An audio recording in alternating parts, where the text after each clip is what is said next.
बिस्मिल्लाहिर्रहमानिर्रहीम। हजरत आमना रज़ी अल्लाह तआला अन्हा फरमाती हैं कि जब मेरा बच्चा मेरे पेट में था तो बड़ी अजीब अजीब चीज़ें देखती थी। अगर मैं घर से बाहर निकलती तो बादल का एक साया मेरे ऊपर आ जाता और मुझे धूप ना लगती। अगर मैं पानी भरने के लिए जमजम के कुएं की तरफ जाती तो रास्ते में जितने पेड़ होते उनकी टहनियाँ मेरे सामने झुक जाती जैसे मुझे सलाम कर रही हों। मैं हैरान थी कि आखिर ये सब मेरे साथ ही क्यों हो रहा है। और जब जमजम के कुएं के पास पहुंचती तो नीचे का पानी अपने आप ऊपर आने लगता और बिल्कुल ऊपर मुंडेर तक आ जाता और मैं अपने हाथों से ही बाल्टी पकड़कर पानी भर लेती थी। मक्का की औरतें मुझे जमजम के कुएं के पास खड़े रखती थी और मुझे जाने नहीं देती थी। वो कहती थी कि ए आमना, तुम थोड़ी देर और खड़ी रहो वरना तुम्हारे जाने से ये पानी अभी नीचे चला जाएगा और फिर हमें पानी भरने में बहुत तकलीफ होगी। इसी तरह हजरत आमना रज़ी अल्लाह तआला अन्हा फरमाती हैं कि मैं औरतों से सुना करती थी कि जब बच्चा पेट में होता है तो माँ को बहुत ज़्यादा तकलीफ़ें झेलनी पड़ती हैं। कभी हाथ पाँव में दर्द, कभी सर में दर्द, कभी उल्टी होना, कभी बुखार होना और कभी चिड़चिड़ापन। ये सारी बातें सुनकर मुझे अपने बारे में बड़ी हैरानी होती थी कि मुझे तो इन 9 महीनों में कोई ऐसी तकलीफ देखने को ना मिली। यहाँ तक कि जब तक मेरा बच्चा मेरे पेट में रहा तो मेरे सर में दर्द तक ना हुआ। इसी तरह हजरत आमना को बड़े अजीब अजीब ख्वाब भी नजर आते थे। वो फरमाती हैं कि जब मैं रात को सोती तो मुझे ख्वाब नजर आता कि मेरे जिस्म के अंदर से एक नूर निकला है और इसने सारी दुनिया को रोशन कर दिया है।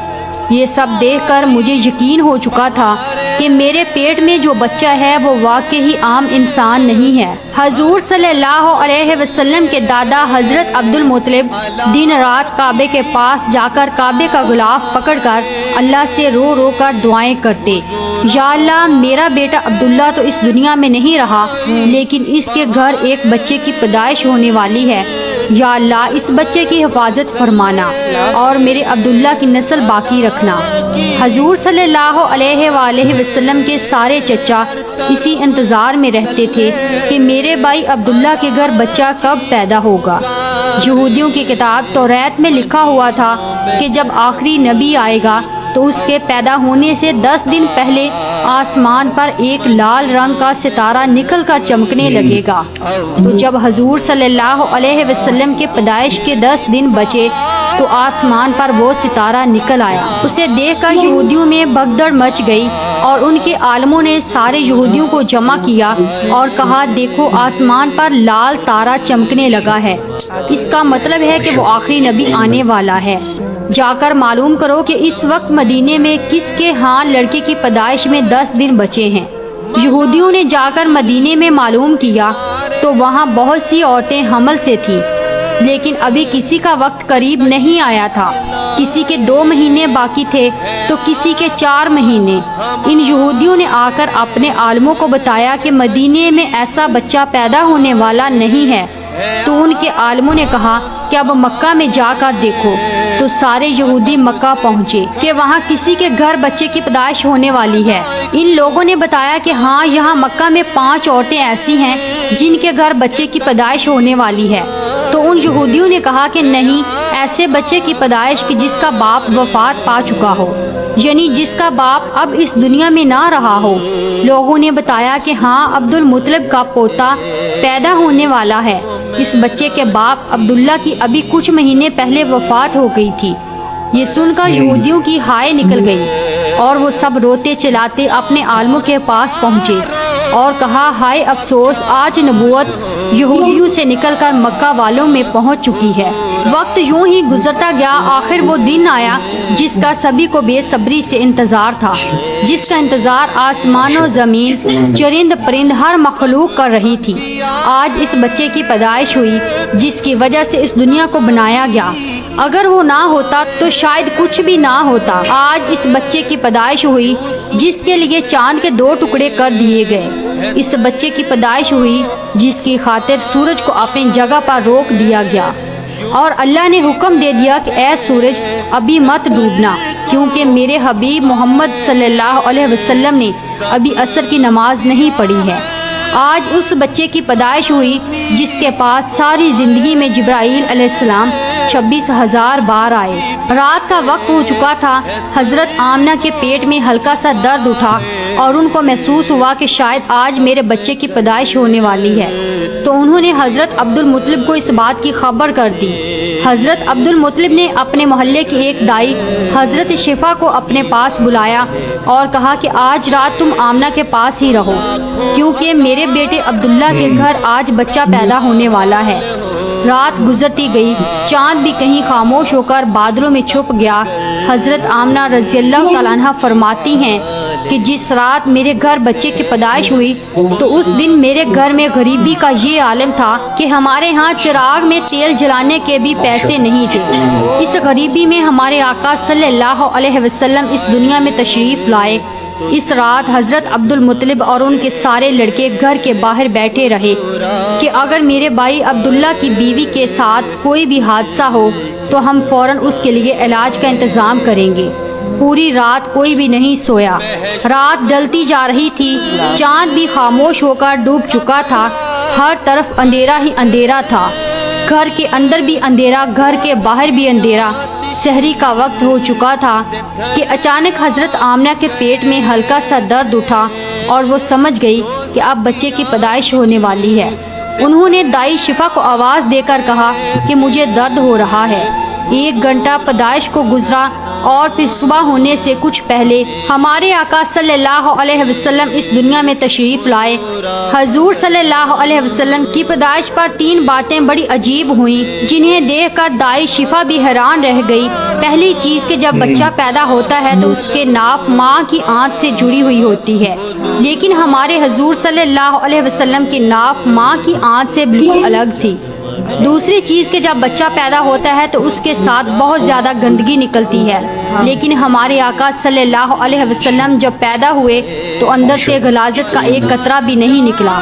تیسری چیز کہ جب لڑکا پیدا ہوتا ہے تو اس کا ختنہ نہیں ہوا ہوتا، لیکن ہمارے پیارے آقا صلی اللہ علیہ وآلہ وسلم جب پیدا ہوئے تو آپ صلی اللہ علیہ وسلم کا ماں کے پیٹ کے اندر ہی ختنہ ہوا تھا، دنیا میں آپ کا ختنہ نہیں کیا گیا۔ یہ 3 چیزیں دیکھ کر دائی شفا گھبرا گئی اور حضرت آمنہ رضی اللہ تعالیٰ عنہ سے کہنے لگی، اے آمنہ، میں نے اپنی ساری زندگی میں ایسا بچہ نہیں دیکھا۔ حضرت شفا نے حضور صلی اللہ علیہ وسلم کو اپنی گود میں لے کر ایک طرف زمین پر لٹا دیا۔ دائی شفا نے جیسے ہی حضور صلی اللہ علیہ وسلم کو زمین پر لٹایا تو حضور نبی کریم صلی اللہ علیہ وسلم نے ایک جھٹکے سے کروٹ بدلی اور گھٹنے ٹیک کر سیدھے سجدے میں چلے گئے۔ یہ دیکھ کر حضرت آمنہ رضی اللہ تعالیٰ عنہ کی حیرانی کی انتہا نہ رہی۔ پورے 15 منٹ تک حضور نبی کریم صلی اللہ علیہ وسلم سجدے میں رہے اور پھر اپنا سر اٹھا کر آسمان کی طرف انگلی سے اشارہ کیا اور ساری دنیا کو بتا دیا کہ اے لوگو، اس دنیا کو پیدا کرنے والی ذات صرف اللہ ہی کی ہے۔ حضرت آمنہ رضی اللہ تعالیٰ عنہ فرماتی ہیں کہ میں نے اپنے بچے کو اپنی گود میں لیا تو اچانک کیا دیکھتی ہوں کہ آسمان کے تارے زمین کے قریب ہوتے چلے جا رہے ہیں، اور پھر اچانک ایک بادل کا سایہ میرے کمرے کے اندر آیا اور پھر میری گود سے میرا بچہ اس بادل کے سائے میں غائب ہو گیا۔ اس بادل کے اندر سے ایک آواز آنے لگی، اے جبرائیل علیہ السلام، اس بچے کو ساری دنیا کے چکر لگواؤ، سارے نبیوں کی خوبیاں دو، یوسف کی خوبصورتی دو، اسے ایوب کا صبر دو، اسے ابراہیم کی دوستی دو، اسے داؤد کی میٹھی زبان دو۔ اور پھر حضرت آمنہ رضی اللہ تعالیٰ عنہ فرماتی ہیں کہ تھوڑی دیر بعد وہ بادل کا سایہ ختم ہو گیا اور میں دیکھتی ہوں کہ میرا بچہ میری گود میں لیٹا ہوا تھا۔ صبح ہونے والی تھی۔ دائی شفا نے باہر نکل کر حضور نبی کریم صلی اللہ علیہ وسلم کے دادا حضرت عبد المطلب کو خوشخبری سنائی اور کہا کہ اے عبد المطلب، تجھے پوتا مبارک ہو۔ یہ سن کر رات بھر کے جاگے عبد المطلب کی ساری تھکن جیسے ایک پل میں ختم ہو گئی ہو، اور وہ اتنا زیادہ خوش ہوئے کہ ان کی آنکھوں سے آنسو بہنے لگے، اور دائی شفا سے کہا کہ جلدی سے مجھے میرا پوتا لا کر دو۔ दाई शिफा जैसे ही हजूर सल्लल्लाहु अलैहि वसल्लम को बाहर लेकर आई तो नजर पड़ते ही सबके होश उड़ गए। इस कदर खूबसूरत बच्चा आमना के घर में पैदा हुआ है। सारे चचा भी अपने भतीजे को देखकर बहुत ज्यादा खुश हुए, यहाँ तक कि जब अबू लहब की बांदी सौबिया ने जाकर अबू लहब को खुशखबरी सुनाई कि ए अबू लहब तुझे भतीजा मुबारक हो। ये सुनकर अबू लहब इतना खुश हुआ कि इसने अपनी बांदी सौबिया से कहा, जा मैंने तुझे भतीजे की खुशी में आज़ाद कर दिया। हजरत अब्दुल मुत्तलिब बहुत बूढ़े हो चुके थे, लेकिन फिर भी मारे खुशी के अपने पोते को गोद में लिए काबा की तरफ दौड़ते चले जा रहे थे। सारे मक्का वाले भी खुशी से नारा लगाते हुए हजरत अब्दुल मुत्तलिब के पीछे चल रहे थे। काबा के पास पहुंचकर अब्दुल मुत्तलिब ने अल्लाह से दुआ मांगी, ए अल्लाह मेरे पोते को सलामत रखना और इसे जिंदगी में बहुत बड़ा इंसान बनाना। शायद अब्दुल मुत्तलिब को ये नहीं पता था कि इनका पोता तो वो इंसान है जिसकी खातिर इस दुनिया को बनाया गया है। इनका पोता इतना बड़ा इंसान है कि अल्लाह ने मिराज के मौके पर जमीन से उठाकर 7वें आसमान पर अपने सामने बिठाया और इससे बातें की। इनका पोता वो इंसान है जिसे मायूस देखकर और उसकी आंखों में आंसू देखकर आसमान पर तहलका मच जाता था। हजरत अब्दुल मुत्तलिब ने काबे का गिलाफ पकड़कर अपने पोते के लिए दुआएं मांगी और फिर उन्होंने पोते का नाम मोहम्मद रखा। मोहम्मद का मतलब होता है कि जिस इंसान की बहुत ज्यादा तारीफ की जाए। ये नाम सुनकर मक्का वाले कहने लगे, ए अब्दुल मुत्तलिब ये एक ऐसा अजीब सा नाम तुमने अपने पोते का रख लिया है, हमने तो आज तक ऐसा नाम नहीं सुना। तो हजरत अब्दुल मुत्तलिब ने जवाब दिया कि ए मक्का वालों, तुम्हें क्या पता कि मेरे इस बच्चे की एक दिन ऐसी शान होगी, लोग इसके पीछे चलेंगे।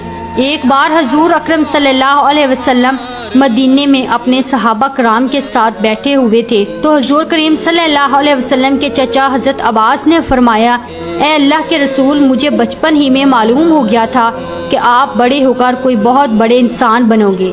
हजूर सल्लल्लाहु अलैहि वसल्लम ने पूछा, ए चचा जान आपको कैसे पता? तो हजरत अब्बास रज़ी अल्लाह तआला अन्हु ने फरमाया कि अल्लाह के रसूल, जब आप 2 महीने के थे तो एक रात मैंने आपको देखा कि आप चारपाई पर अकेले लेटे रो रहे थे। मैंने आपको चुप कराने की कोशिश की लेकिन आपने मेरी तरफ नहीं देखा, बल्कि अचानक आसमान की तरफ देखकर मुस्कुराने लगे। मैं हैरान रह गया और फिर मैंने भी आसमान की तरफ देखा तो मेरी नज़र फटी की फटी रह गई। मैंने देखा कि चांद आपकी उंगली के इशारे पर नाच रहा है। आप जिधर उंगली ले जाते चांद उधर को हो जाता है। ये मंजर देखकर मैं समझ गया कि आप कोई आम इंसान नहीं हैं। हजूर सल्लल्लाहु अलैहि वसल्लम ने फरमाया कि हाँ मेरे चचा जान, आप सही फरमा रहे हैं कि बचपन में चांद मुझे कहानियाँ सुनाता था, मेरे साथ खेलता था और मुझे रोने नहीं देता था। सुबहान अल्लाह। ऐसे थे हमारे नबी कि जिनके घर में इतनी गरीबी थी कि इनकी माँ अपने इस यतीम बच्चे के लिए एक खिलौना तक नहीं खरीद सकती थी। तो अल्लाह ने चांद को हुक्म दे दिया, ए चांद, तू मेरे महबूब के लिए खिलौना बनकर इसे खिलाओ और इसे रोने मत देना। हजूर सल्लल्लाहु अलैहि वसल्लम की जिस दिन पैदाइश हुई तो उस दिन दुनिया में जितने भी बुत थे वो सब जमीन पर औंधे मुंह गिर पड़े। ईरान के बादशाह के दरबार में 1000 साल से एक आग जल रही थी। वो लोग आग की पूजा किया करते थे। हजूर नबी करीम सल्लल्लाहु अलैहि वसल्लम की जिस वक्त पैदाइश हुई तो एकदम वो आग बुझ गई और उस बादशाह ने अपने महल में अपनी शक्ल की 14 लाइटें बनवा रखी थी। हजूर सल्लल्लाहु अलैहि वसल्लम की पैदाइश पर वो सारी लाइटें धड़म से जाकर जमीन पर गिरी। अगले दिन दोपहर के वक्त एक यहूदी आदमी अपना कुछ सामान बेचने के लिए मक्का आया हुआ था तो उसने आसमानों पर देखा तो उसे वो सारी निशानियां दिखने लगी जो आखिरी नबी के पैदा होने की निशानियां थी। इसने मक्का वालों से पूछा कि आज किसी के यहाँ कोई बच्चा पैदा होने वाला है। उन लोगों ने बताया कि हाँ फलां फलां औरत के यहाँ लड़का हुआ है। इस यहूदी ने कहा कि नहीं, ऐसा कोई बच्चा जिसका बाप ना हो। तो लोगों ने बताया कि हाँ अब्दुल मुत्तलिब का पोता पैदा हुआ है। इस यहूदी ने कहा कि मुझे चल कर दिखाओ, मैं इस बच्चे को देखना चाहता हूँ। फिर वो यहूदी हजरत आमना रज़ी अल्लाह तआला अन्हा के घर पहुँचा और हजूर सल्लल्लाहु अलैहि वसल्लम को अपनी गोद में लिया और फिर पलटकर हजूर नबी करीम सल्लल्लाहु अलैहि वसल्लम की पीठ को देखा तो उसकी चीखें निकल गईं, क्योंकि हजूर नबी करीम सल्लल्लाहु अलैहि वसल्लम की पीठ पर नबूवत की मोहर लगी थी। जब इस यहूदी ने नबूवत की मोहर देखी तो वो रोता हुआ कहने लगा, ہائے افسوس، آج یہودیوں کے ہاتھ سے نبوت نکل گئی، اب ان کی بربادی بہت قریب ہے۔